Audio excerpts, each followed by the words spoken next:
허락하신 하나님의 말씀 함께 보도록 하겠습니다. 오늘 말씀 마가복음 1장 14절에서 15절까지의 말씀입니다.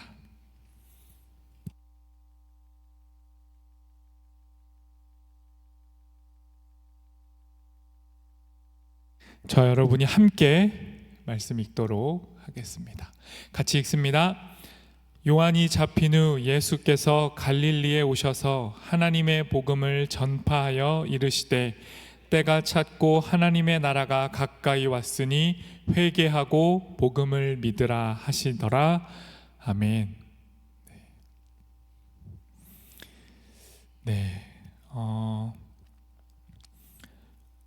이번 주일은 오늘은 종교개혁 주일입니다. 종교개혁이 뭔지, 종교개혁 주일은 또 왜 지키는지 오늘 한번 함께 이야기를 나누려고 하는데요. 중요한 포인트는 개혁이잖아요. 개혁. 종교개혁의 가장 중요한 결론이자 주제는 뭐냐면요, 교회는 계속 개혁되어야 한다예요. 그러니까 한 번의 상태로 완전한 상태를 이룬 것이 아니라 교회가 무너지고 부패하고 나빠질 때마다 다시 일어나서 개혁을 계속해 가야 한다. 이게 이제 중요한 모토입니다. 그 일환으로 저희 청년부도 계속 개혁을 이어가는 거예요. 개혁 좀 과격한 표현일 수도 있는데 저희 청년부가 올해 시작할 때부터 굉장히 파격적이었습니다. 여러분이 함께 공유했고 알고 계실 텐데 셀 모임, 기존의 소그룹을 동아리로 바꾸고 임원도 대폭 줄이고 이 정도만 해도 엄청난 변화인데 그러한 변화 속에 지금까지 결과로 보면 너무 감사하게 전보다 훨씬 더 풍성하고 좋지 않았나, 저는 그렇게 느낍니다. 그런데 이러한 이제 변화들 계속 이어가야 하는데 이 변화의 주체는 성도, 청년, 믿는 자, 바로 여러분인 거죠. 그래서 우리가 예배 후에 광고해 주셨지만 임시총회를 하잖아요. 회칙을 개정하는데 재미없다 이러지 마시고 오셔서 참여해 주시고 어떠한 것인지 함께 논의하고 결정하고 그리고 기도로 또 내년 청년부를 준비할 수 있었으면 좋겠습니다. 질문을 한 번씩 던져보는 거예요. 우리 교회 지금 잘하고 있나? 이건 아니지 않나? 질문해보고 그리고 관심을 가지고 저항, 우리 개신교 프로테스탄트인데 우리 영어로 개신교 프로테스트 저항하다잖아요. 거칠게 번역하면 개기다 이런 거예요. 그러니까 뭔가 이상하고 잘못됐다 싶으면 저항해 보는 거죠. 그리고 거기서 그치지 않고 그 부당함을 극복하기 위한 방안을 소통하는 거예요, 함께. 그리고 나서 뭘 합니까? 새로운 공동체, 전부터 이어져 오던 우리 교회가 점점점 새로워져 가는 것, 이게 띄워주셨는데 종교개혁의 정신이에요. 질문하고 저항하고 소통하고 새로운 공동체를 만들어간다. 이렇게 아주 아름답고 깔끔하게 정리하신 분이 누구냐면 중앙루터교회의 최주은 목사님이라는 분이에요. 여러분은 지금 루터 교회라고 하니까 벌써 생소할 수 있잖아요. 그런 교회가 있습니까? 이럴 수 있는데 그 루터의 정신에 이어서 나온 교회가 루터 교회인데 그 교회가 한국에도 있어요. 그 루터 교회 목사님이 방금 저렇게 정리를 해주신 겁니다. 잠깐 소개를 해보자면요, 또 그림 도표 띄워주셔도 됩니다. 저희는 기독교예요. 기독교, 그리스도를 믿는 종교, 기독교. 근데 그 기독교 안에 뭐가 있습니까? 정교회와 가톨릭이 오래전 역사에 있었어요. 정교회 지금도 있고 가톨릭도 있죠. 크게 두 가지로 나뉩니다. 정교회는 동방정교회, 러시아 정교회, 그리스 정교회 이런 것들이 있어요. 그런데 이 가톨릭에서 오늘 이 종교개혁으로 인해 뿌리가 갈립니다. 가톨릭과 개신교. 그러니까 개신교라는 말만 기독교다 이렇게 생각하시면 안 돼요. 가톨릭도 정교회도 엄연한 그리스도를 주인으로 믿는 기독교예요. 그런데 이 개신교가 또 여러 가지 분파로 날리는데 그 중에 사실 가장 강력하고 큰 덩어리가 어디냐면 루터교입니다. 루터교회. 그렇지 않겠어요? 종교개혁을 이룬 그 사람, 물론 창시자 이름이 붙어 있어서 뭐 깨름직하기도 한데 그건 루터파 교회가 의도한 건 아니고 사람들이 붙여준 건데요. 저 루터교가 있어요. 그리고 쭉 오면 우리 장로교, 개혁파에 속한 장로교가 또 있고요. 다 설명할 수는 없고요. 중요한 건 뭐예요? 루터교가 굉장히 큰 교회다. 한국에선 너무 작지만, 그 설명을 드린 겁니다. 이 루터교가요, 이 종교개혁에서 나온 이 루터교가 전 세계적으로 보면 7천만 명의 세례교인이 있습니다. 그 중에 북유럽은 90% 이상이 루터교인이고요. 독일의 개신교 중에 또 90%는 루터교입니다. 이 루터를 중심으로 일어난 종교개혁을 기념하는 거예요.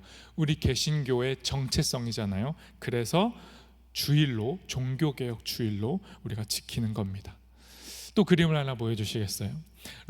종교개혁하면 항상 저 그림 많이 봐요. 뭐냐면 루터가 1517년 10월 31일 독일에 있는 아주 작은 시골이었던 비텐베르크 성 교회의 문에다가 95개조의 반박문, 아주 분노에 가득한 그 글을 저기에다가 붙였다고 해서 시작된 걸 종교개혁이라고 지금까지 우리 받아들인단 말이에요. 그런데 이제 역사 안으로 살짝 더 들어가 보면 실제 저 문에다가 루터가 직접 95개조의 논제를 못으로 박았는지 풀칠해서 붙였는지 알 수 없습니다. 그리고 더 나아가서 저 문에다가는 아무것도 안 했는지도 몰라요. 그런데 중요한 건요, 우린 왜 저 95개조의 논조를 중요시하냐면 루터가 저 당시 자신이 살아가던 시대에 가장 막강한 힘을 가졌던 가톨릭의 대주교가 있어요. 그 대주교에게 95개조의 저 반박문을 편지로 보내버립니다. 뒤에 얘기하겠지만 목숨 걸고 한 짓이에요. 그렇게 했더니 저 시골 비텐베르크 성 문에다가 붙였다면 파급력이 적었을 수도 있어요. 그런데 그 당시 가장 막강한 사람에게, 종교의 권력자에게 반박문을 보내서 저항했기 때문에 파급력이 어마어마했고 그게 가톨릭 전체 교회를 뒤흔드는 사건이 돼버린 겁니다. 이 루터 얘기를 오늘 조금 더 해보도록 하겠습니다. 그림 또 보여주시겠습니까? 루터는요 1483년 11월 10일에 태어났어요. 그런데 세례를 언제 받냐면 바로 다음 날인 11월 11일에 받습니다. 보통 유아 세례 그렇게 안 받잖아요. 그런데 저 보세요. 저 당시에 11월 11일이면 한겨울입니다. 어마어마하게 추워요. 그 당시 중세는 유아 세례 어떻게 줬냐면 저 세례반에다가 아이를 넣던지 바가지로 물을 부어요. 어쨌든 온수 아니고요. 교회에 히터 없어요. 얼어 죽는 게 일상인 시대에 아이를 빨가벗겨 놓고 유아세를 하는데 태어난 지 하루 만에 한 거죠. 감사하게도 루터는 안 죽었어요. 근데 대부분의 유아 세례를 받았던 저 당시의 아이들은 굉장히 많이 죽었습니다. 이 당시는 그냥 기본 사망률도 높은데 저 세례로 인해, 유아 세례로 인해 실제 유아 사망률이 매우 높았어요. 심지어 개신교가 등장하고 나서 저 가톨릭이 하던 저 태어난 지 하루 얼마 되지 않아서 하던 세례를 개신교는 금지해요. 그래서 태어나고 적어도 100일이 지난 후에 유아 세례를 허용한다는 이 원칙이 바뀐 이후부터 유아 사망률이 낮아집니다. 개신교인들이 자랑했던 것 중에 하나예요. 아무튼 루터는 저렇게 태어난 지 하루 만에 세례를 받는데 왜 그랬냐면 루터만 특별한 게 아니라 저 당시에는 중세고 여러분이 잘 아시겠지만 패스트가 창궐했어요. 패스트는 여러분이 이제 코로나를 겪어서 비스무리하게 감을 좀 잡으실 수 있겠는데 코로나보다 그 당시에는 어마어마한 사망률을 가졌습니다. 유럽 인구의 3분의 1이 죽었어요. 말이 3분의 1이죠 여러분. 유럽 전체의 3분의 1, 3명 중에 하나가 사라지는 거예요. 눈 뜨고 나면 한 마을 동네가 전멸됩니다. 어제는 내가 그 시장에 가서 물건을 샀는데 그 마을이 눈 떴는데 없어져. 이런 중세 시대에 죽음이라는 건 일상이었고 두려움이었어요. 나도 언제 죽을지 모르지만 내 아이가 언제 죽을지 몰라요. 그래서 사람들은 아이가 태어나자마자 이 아이 천국 가야 되니까, 죽으면 바로 죽을 수 있는데 죽어도 천국에라도 가야 되니까 태어나자마자 무리해서라도 세례를 베푼 겁니다. 그런 배경 속에 죽음을 두려워하는 사람들, 심판을 두려워하는 사람들, 그리고 그 지옥에 가는 게 살아있는 숨 쉬는 것도 무서움인데 그렇게 고생하다 죽어서 지옥에까지 가는 건 너무 싫었던 거죠. 그 두려움 속에 있던 사람들에게 교회가 응답을 해요. 죽음을 무서워하는 사람들에게 어떻게 응답하냐면, 또 그림 보여주시겠어요? 고해성사를 도입합니다. 이제 이건 우리 개신교는 안 하잖아요. 여러분 어색한데, 원래 루터가 종교개혁하면서 기존에 있던 거 다 부시면서도 저 고해성사는 남겨둘까 이렇게 끝까지 고민했어요. 저 고해성사 뭐냐면, 죄로 인해서 사람들이 죽잖아요. 그러면 그 죄가 남아있으면 어떻게 돼요? 지옥에 간단 말이에요. 그러니까 살아있을 때 그 죄를 해소해야 돼요. 해결해야 돼요. 그 방편으로 고해성사라는 걸 만든 거예요. 뭐냐면 저렇게 네 가지로 구성되어 있는데, 통해, 고백, 사죄, 보속. 통해는 뭡니까? 내가 죄인임을 아파하는 거예요. 정말 하나님 앞에서 나 자신을 보니 이 죄는 해결이 안 돼. 이거 정말 어떻게 해결하지? 통회하는 겁니다. 그리고 사제에게 가서 고백을 하는 거예요. 제가 이런 죄가 있습니다. 고백을 하면 사제가 그리스도의 이름으로 사죄를 해요. 용서를 선언하는 거예요. 사제가 용서해 주는 게 아니고 그리스도가 당신을 용서하셨다라고 선언을 해준다고요. 우리 교회도 공예배 시간에 사죄의 선언이 들어가 있단 말이에요. 그 역할을 사제가 그때는 담당했던 겁니다. 그리고 나서 끝이 아니에요. 보속이라는 절차가 남아있는데, 그게 뭐냐면 말로만 죄가 사해진 게 아니고 죄는 사해졌지만 벌이 남아요. 벌이 남는다라고 이 당시 가톨릭이 교리로 정립을 했어요. 우리 안에 있는 이 찌꺼기들, 죄는 고백했지만 반복되는 어떤 그런 것들에 대한 벌이 있는데 그 벌을 채워야 돼요. 그걸 보속이라고 하는데, 그걸 어떤 식으로 했냐면 자선을 베푼다든지 금식을 한다든지 기도를 해라, 주기도문을 3번 외우세요, 뭐 이런 식으로 보속이라는 장치를 마련해줘서 사람들이 실제적으로 자기 안에 있는 이 죄에 대한 불편함을 해소할 수 있는 목회적 도구로 고해성사를 만들었던 거예요. 그런데 루터 당시에 이 좋았던 절차들이 변질되기 시작합니다. 특별히 저 보속이라는 단계를 물질화해요. 돈으로 바꿔요. 당신의 그 찝찝함, 당신의 지속되는 그 죄, 그 벌, 그거 남겨두면 나중에 지옥 가고 나중에 또 연옥 가야 되잖아요. 그거 해결하게 해주겠는데 그게 교회 건물 짓는 헌금을 많이 하십시오. 그러면 그 죄, 벌이 탕감됩니다. 이렇게 말해준 거예요. 모든 죄를 다 없애야 천국 간단 말이에요. 그런데 그 모든 죄가 살아있을 때 사라지지가 않고 찝찝하게 남아있는데 그걸 해결하기 위한 장치로 또 교회가 뭘 만들었냐면 연옥이라는 교리를 만든 거예요. 그러니까 죽어서 죄가 남아있으면 지옥에 갈 수도 있지만 방법이 있는데, 연옥이라는 중간 자리에 가서 우리의 해결되지 않은, 다 보속되지 않은 우리의 그 벌을 연옥에서 받는 거야. 연옥에서 벌을 다 받으면 정화가 돼서 천국에 갈 수 있어. 이렇게 연옥이라는 교리를 또 만든 겁니다. 그래서 사람들이 어떻게 해요? 연옥에 가서 살아있을 때 너무나도 씻어내지 못한 벌 때문에 연옥에서 10년, 100년, 500년 있고 싶지 않은 거죠. 연옥 자체도 땀을 흘리는 고통스러운 정화의 장소란 뜻인데 거기서 오래 있고 싶지 않은 거예요. 그러니까 어떻게 합니까? 살아있을 때 연옥에서 받을 벌의 기간을 단축시키고 싶은 거예요.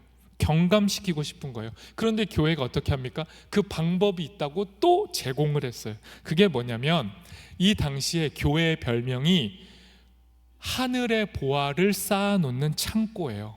하늘의 보화를 쌓아놓는 창고. 그런데 이 하늘의 보화는 뭐냐면 성인이라고 불리던 사람들, 다시 말해 살아있을 때 연옥 거치지 않고 천국에 직행할 만큼 공로가 어마어마한 사람들.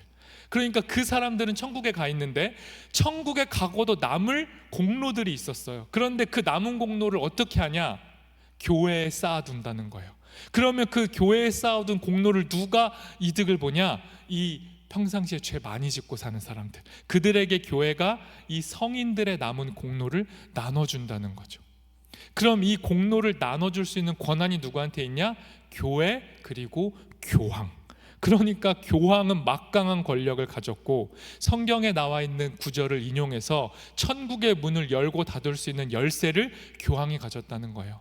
이 교황이 교회의 창고의 문을 열어서 공로를 나눠주면 연옥에서 벌받을 기간을 단축시킬 수 있다. 이러한 체계들이 성립이 됐던 겁니다. 그런데 문제는 뭐냐면요, 루터는 95개조 반박문을 가지고 우리가 흔히 알고 있는 면죄부는 정확한 표현이 아니에요. 면벌부, 이 연옥에서 받을 벌을 탕감해 줄 수 있다고 한 공식적으로 교회가 만들어냈던 그 문서는 두 종류인데, 하나는 전대사라고 해서 죄인이 받을 모든 벌을 다 사해 주는 거예요. 그걸 전대사라고 했고, 그거는 좀 어렵고 조금씩 한 10년 탕감, 50년 탕감, 100년 탕감 이런 식으로 한 대사라고 해서 두 종류의 면벌부를 발행했단 말이에요. 그런데 루터는 어디에서 화가 났냐면 전대사, 교황과 교회의 권력으로 한 인간의 죄를 한 번에 없애줄 수 있다라고 남발하고 있는 그 교리에 분노했습니다. 그리고 그 교리를 어떻게 악용했어요? 그 면벌부를 사는 그 막강한 돈으로 교회 건물을 짓는 데 썼단 말이에요. 그러니 루터가 너무 화가 난 거죠. 정말로 그렇게 벌을 사할 수 있는 권력을 교황이 갖고 있다면 교황은 그 권력으로 연옥 자체를 문 닫아 버려야 된다. 왜 돈이 되는 면벌부를 팔고 있냐? 이렇게 화가 난 거예요. 그래서 면벌부 인정 못하고 연옥 교리도 인정 못하겠다라고 대항을 했고 저항을 했고, 이건 교황에 대한 직격적인 계김이 된 거예요.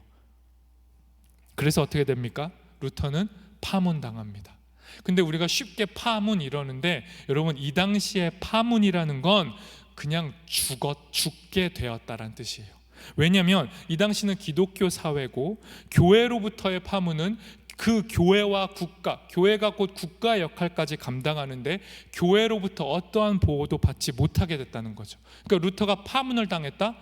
루터는 국가로부터 교회로부터 완전히 무방비 상태가 됐다. 그리고 지옥 갈 사람으로 낙인된 거예요. 루터는 이제 뭔 짓을 해도 죽으면 결국 지옥에 간다, 이런 뜻이 된 거예요. 그래서 실제 어떤 사람이라도 파문당한 사람을 죽이잖아요. 그러면 살인죄 적용이 안 돼요. 어차피 지옥 가 죽을 사람을 살아있을 때 죽인 거니까, 어차피 벌 받을 사람이 살아있을 때 벌을 받은 거니까 죽인 사람은 아무 죄가 없다. 그러니까 파문당한 루터는 그 순간부터 죽을 목숨이죠. 이런 루터를 당시의 제후들이 보호해주고 지켜줘서 살아남고 성경을 독일어로 번역하고 종교개혁을 이어가서 지금 개신교의 역사가 흘러온 거예요. 이건 좀 축약하고요. 이처럼 루터가 이 면벌부, 그 중에서도 전대사라고 하는 이 말도 안 되는 교회의 횡포와 권력에 저항하면서 종교개혁이 일어났어요. 시간이 좀 많이 지났지만 조금 더 설명드리면, 루터가 정말 대단해서 루터로 인해 종교개혁이 갑자기 벌어진 게 아니고요, 루터 이전 시대부터 개혁이 일어날 수밖에 없는 어두움이 차곡차곡 쌓이고 있었어요. 르네상스 부흥기 시대에도 교황들은 나름 잘하고 통치도 잘하는 시대가 있었지만 그 잘함 덕분에 쌓여진 돈과 권력에 교황과 교회는 타락합니다. 그래서 교황이 성적으로 타락해서 교황의 사생아가 6, 7명이 되기도 했고, 이걸 부끄러워하지 않았어요. 그래서 사제들에게 공창제를 도입해서 사제들도 성의 기쁨을 맛봐라, 이런 식으로 그냥 막장을 보여준 겁니다. 그리고 보통 원래 사제는 귀족의 지식계층, 소위 말하는 엘리트들이 다 사제였는데 패스트로 인구 절반 3분의 1 싹 쓸어가면서 사죄할 사람이 없는 거예요. 죽어나가는 사람들은 제사도 해줘야죠. 장례를 해줘야 되는데 성직자가 없잖아요. 그래서 성직자를 그냥 안 좋은 표현으로 막 뽑았습니다. 그래서 성직자의 수준, 어떤 예배, 집례에 대한 수준이 매우 낮아졌어요. 동시에 이 당시에 성경은 단 하나 라틴어로만 돼 있었는데 이 라틴어로 1100년간 유지했어요. 한마디로 라틴어는 귀족의 언어인데 일반 사람들은 성경을 보지도 못하고 만져보지도 못합니다. 성경 한 권 자체가 거의 5억에 가까웠기 때문에 살 수도 없고 볼 수도 없어요. 그런데 이 라틴어라는 이 언어의 통제 때문에 불통, 오용, 남용이 벌어지면서 성경 구절 가지고 조금 아예 라틴어조차 읽을 수 없는 사제들이 마음대로 성경을 해석하면서 전체 교회 시대가 어그러진 겁니다. 이렇게 되면서 천국이니 복음이니 회개니 하는 용어들을 오용, 남용하고 오독하면서 교회가 장사를 하기 시작한 거예요.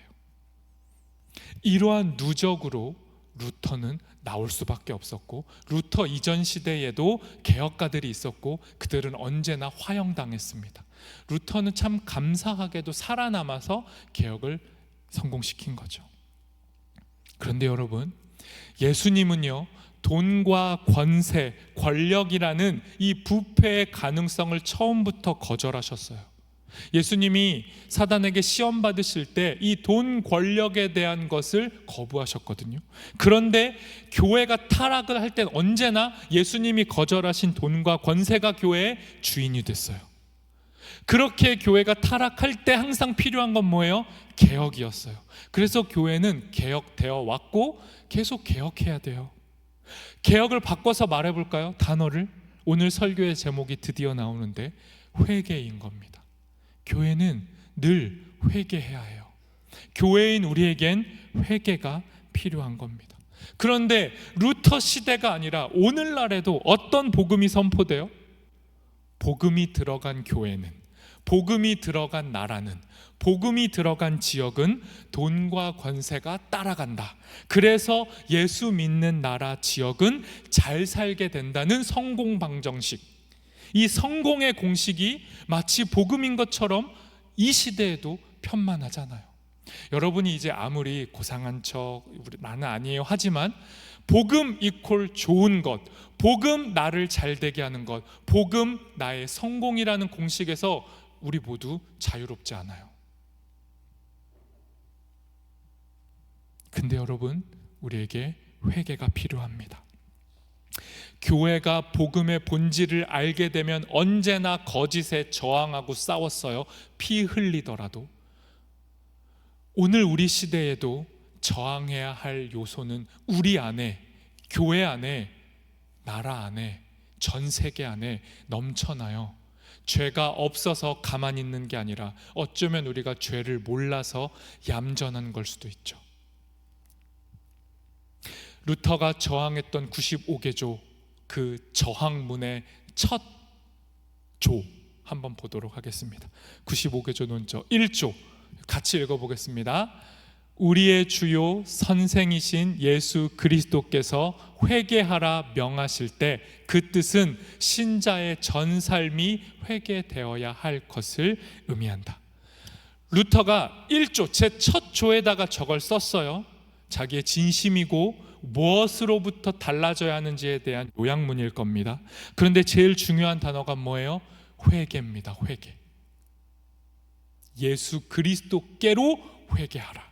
그런데 1100년 동안 라틴어 성경으로 가톨릭 교회가 통제하면서 저 성경 구절을 오용하고 오독했어요. 어떻게? 이렇게. 천국이 가까이 왔으니 회개하라. 오늘의 본문이잖아요. 이 회개하라를 어떻게 바꿨습니까? 천국이 왔으니 죄값을 치러라.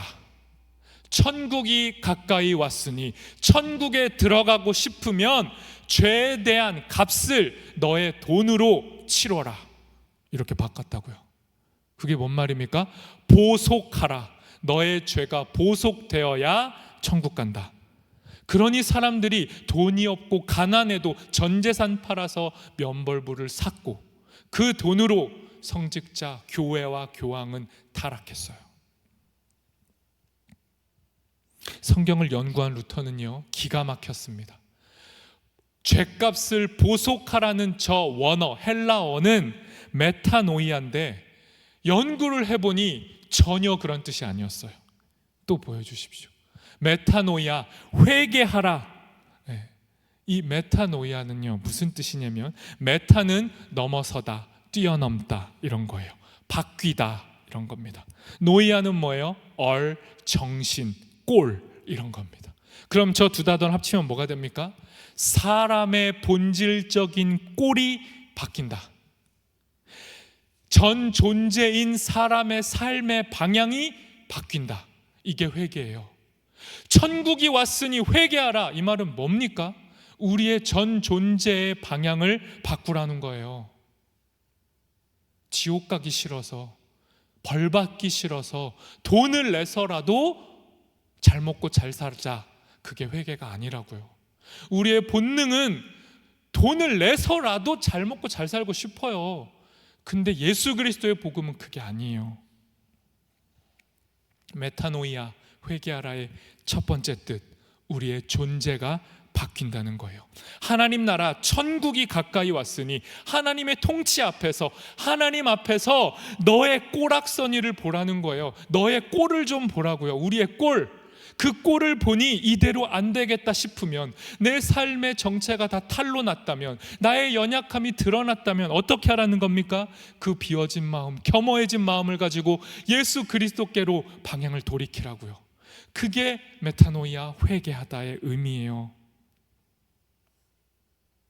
또 회개하다, 메타노이아의 뜻이 뭐예요? 존재의 삶의 방향을 바꾸라는 거예요. 가던 길에서 삶의 길을 돌이키라는 거예요. 그동안 내 삶을 지배해왔던 표어들이 있잖아요. 여러분 안에 표어가 있잖아요. 난 이렇게 할 거야. 그 표어, 여러분의 가치, 여러분의 기준, 여러분의 근거가 뒤틀려 있음을 인정하라고요. 온통 나로 가득한 나의 세계관, 나의 고집, 내가 이렇게 살리라 부여잡고 있는 나의 그 고집으로부터 시선을 타인 하나님께로 돌이키라고요. 여러분의 아집을 내려놓으라는 거예요. 모든 세상의 중심이 나인 나의 눈을 그리스도께로, 이웃에게로 돌이키는 것, 이게 회개입니다. 나 자신이 세상의 중심이고 나에게 집착해서 살아가고 내가 내세우는 모든 생각과 마음의 아집, 이 고집에서 벗어나서 하나님 앞으로 가서 하나님 앞에 좀 서보라고요. 그 하나님 앞에서 나의 꼴을 보라고요. 그리고 그 하나님 안에서 진실로 자유를 맛보게 되는 것, 이게 회개한 자가 누리는 구원이에요. 돈 내야 구원받는 게 아니고, 열심히 기도해가지고 100번 1000번 기도하고 무릎을 108번 꿇고 성경을 달달 외워야 구원받는 게 아니고, 선행을 많이 베풀어야 구원받는 게 아니고, 하나님 앞에서 내 꼴과 정면으로 마주하며 그걸 그대로 하나님 앞에 노출시킬 때 그리스도가 우리를 자유롭게 하는 거예요. 오늘의 본문 마가복음 1장 14절에서 15절 같이 읽어보도록 하겠습니다. 같이 읽습니다. 요한이 잡힌 후 예수께서 갈릴리에 오셔서 하나님의 복음을 전파하여 이르시되 때가 찼고 하나님의 나라가 가까이 왔으니 회개하고 복음을 믿으라 하시더라. 예수님이 처음으로 이 땅에서 외치신 공식적인 발언입니다. 천국이 왔으니 회개하라, 메타노이아 하라. 너희 영혼의 존재의 삶의 방향을 하나님께로 바꿔라.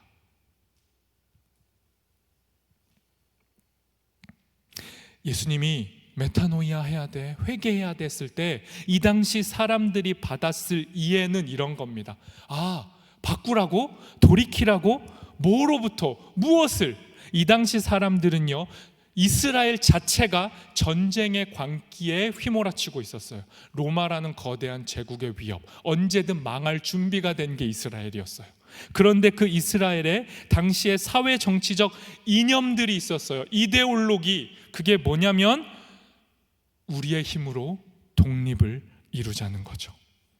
이스라엘 사회 전체를 근본적으로 통제하고 있던 시스템이 있어요. 그런 믿음의 체계가 있었어요. 그게 뭐냐면 이 땅은 안 망해. 이스라엘은 우리 거야. 예루살렘은 하나님의 성이야. 우리가 주인이야. 율법, 우리가 소유한 율법은 그 어떤 무기보다 강력해. 우린 망할 리가 없어. 이게 이 당시 이스라엘이 붙잡고 있었던 이데올로기, 믿음인 듯 보이는 가짜 믿음, 우상 숭배였어요.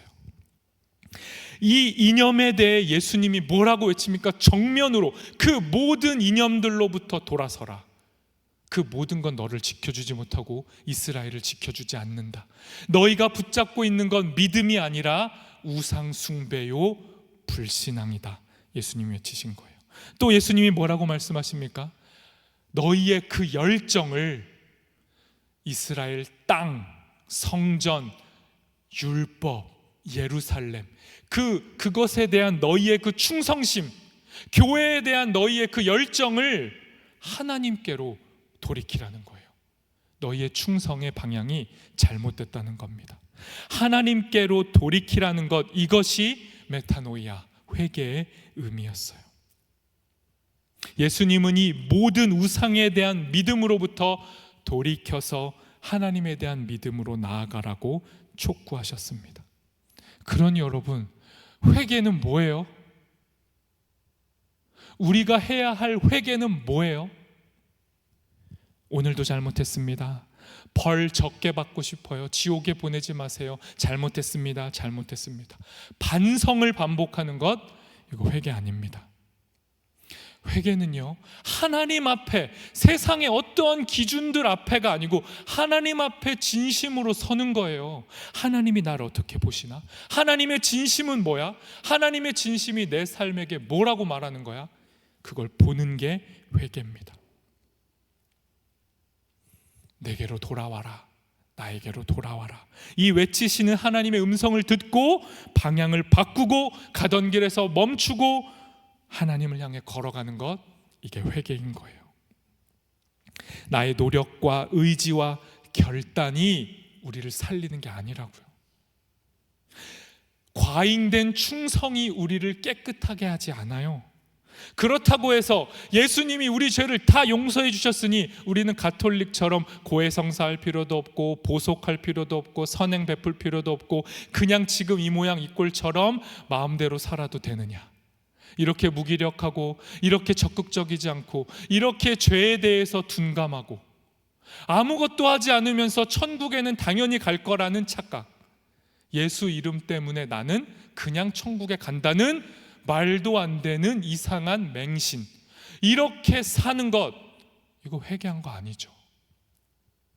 과잉된 충성, 과잉된 게으름, 회개하지 않은 증거입니다.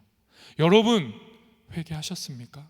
여러분의 삶을 정말 그리스도께, 하나님께로 방향을 전환해서 걸어가고 있어요? 지난주에는 제가 복음을 전했는데, 이 복음은 교회 처음 온 사람들이 들을 얘기지 나는 아니지, 이러셨어요?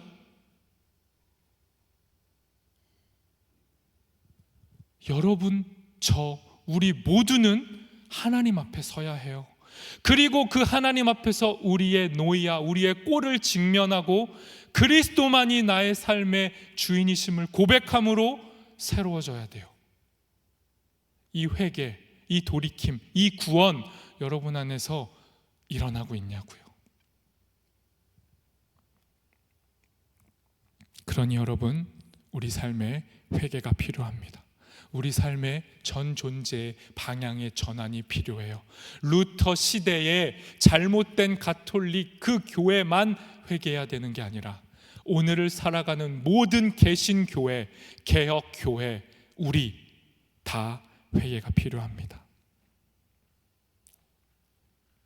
그러니 여러분, 여전히 나는 할 수 있다, 난 잘할 수 있다, 이런 마음, 혹은 내가 해야 한다, 내가 해야 바뀐다, 이런 마음. 오판과 자기 강요에서 벗어나야 됩니다. 내 안에서 새로운 가능성을 찾으려는 시도를 포기하셔야 돼요. 그러면 목사님, 아무것도 안 해도 되는 거 아닙니까? 뭘 해도 안 해도 되고 내 안에는 가능성도 없다고요? 그럼 뭐 해요? 그럼 뭐 해요? 라는 그 마음으로 하나님 앞에 서십시오. 그럼 전 뭘 하죠? 이 마음으로 하나님 앞에 서시라고요. 그 마음으로 아무것도 하지 않는 게 회개하지 않는 거예요. 아무것도 안 해도 되겠다, 그냥 살자, 게으르게, 나태하게, 소망 없이, 기대함 없이, 열정 없이, 갈망함 없이, 기독교인인지 아닌지 구별도 안 가게 그냥 사는 게 회개하지 않은 거예요. 회개는 그럼 어떡하죠? 전 무기력하고 무능한데, 이 마음을 하나님 앞에 터뜨릴 때 그 비워진 마음, 그 겸허해진 마음, 그 진실해진 마음, 그 아무것도 할 수 없는 불가능성 앞에 하나님의 가능성이 드디어 찾아오는 거예요. 그래, 네가 이제 회개하는구나, 너가 너의 무기력을 인정하는구나, 이제부터 내가 하겠다, 드디어 내가 일할 수 있구나. 이 복음이 무기력한 자에게 선포되는 거예요. 그러니 여러분, 회개하십시오. 그리고 하나님을 보시고 그 고요한 침묵의 시간에 머무르십시오. 그러면 그 비어진 영역에 그리스도가 찾아오시는 거예요. 그리고 그리스도가 일하기 시작하실 거고, 그리스도가 진실로 일하시기 시작하면 무기력하고 교만했던 여러분, 오바하거나 나태했던 여러분, 잘난 척하거나 아무것도 안 했던 여러분의 삶에 변화가 생겨요. 뭔가 하기 시작하는데 오바스럽지 않고, 뭔가 하기 시작하는데 자기 자랑 아니며, 뭔가 하다가 실패해도 절망하지 않아요. 하나님이 일하심을 고백하니까. 그렇게 회개하고 새로워진다면 우리의 공동체는 개혁될 수 있어요. 설교 첫 시작할 때 말씀드렸던 질문하고 저항하고 소통하고 대안을 만드는 공동체, 살아있는 교회, 매일 개혁되는 교회, 그런 청년부, 그런 살아있는 교회 될 수 있다고요. 여러분이 하나님 앞에 회개한다면, 그리고 하나님과 더불어 살기 시작한다면, 지금 이 모양 이 꼴인 이 시대에서 더 이상 우리는 이렇게는 안 살 겁니다. 오늘 말씀을 기억하시면서 우리 잠깐 기도하겠습니다. 침묵으로 기도하실 때, 하나님, 루터 시대나 오늘날이나 내 삶의 자리에서 내가 지금 돌이켜야 할 것은 무엇입니까? 하나님, 내가 좀 잘해보려고 하다가도 자꾸 무너지는 지점은 어디입니까? 하나님, 자꾸 내 안에 있는 힘으로 뭔가 해보려고 하는 그 불신과 자기 확신과 교만을 하나님 앞에서 직면하게 해주십시오. 나는 왜 그렇게 하다가도 그만 포기하는가? 아니, 왜 나는 애초에 뭘 하려고 하지도 않는가? 왜 우리 교회와 우리 사회와 우리 자신은 이토록 악 앞에서 무기력한가? 하나님은 살아계시고 그리스도는 이 땅에 오셔서 하나님 나라가 왔다라고 선포해 주셨고, 천국은 이미 이 땅에 이루어졌다라고 말씀해 주셨는데, 왜 이 땅은 아직도 지옥과 같은가? 왜 우리의 삶은 여전히 불타고 있는가? 그렇게 성령 하나님 앞에 질문해 보십시오. 그리고 그 앞에서 돌이키십시오. 철저하게 하나님을 의지하십시오. 나의 무기력을 인정하십시오. 그래서 하나님이 일하시도록 우리의 삶이 회개하기를 시간 함께 기도하도록 하겠습니다.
하나님, 오늘도 우리에게 말씀해 주셔서 감사합니다. 하나님, 당신이 말씀이셔서 감사합니다. 주의 말씀이 잠든 우리를 흔들어 깨우시니 감사합니다. 우리가 계속 무너지고 망각하고 그 자리에 주저앉을 때마다 오셔서 말씀을 들려주십시오. 하나님의 나라, 하나님의 통치, 하나님이 너희 앞에 있으니 돌이키라, 무릎 꿇으라, 인정하라. 이렇게 우리의 영혼에 주님 계속 말씀으로 두드려 주십시오. 그 말씀 앞에 믿음으로 반응할 때 우리의 삶의 개혁은 계속되고 우리의 삶은 새로워지며 이 땅은 더욱더 하나님의 나라로 충만하게 될 것을 믿사오니 우리 가운데 일하여 주옵소서. 예수님의 이름으로 기도합니다.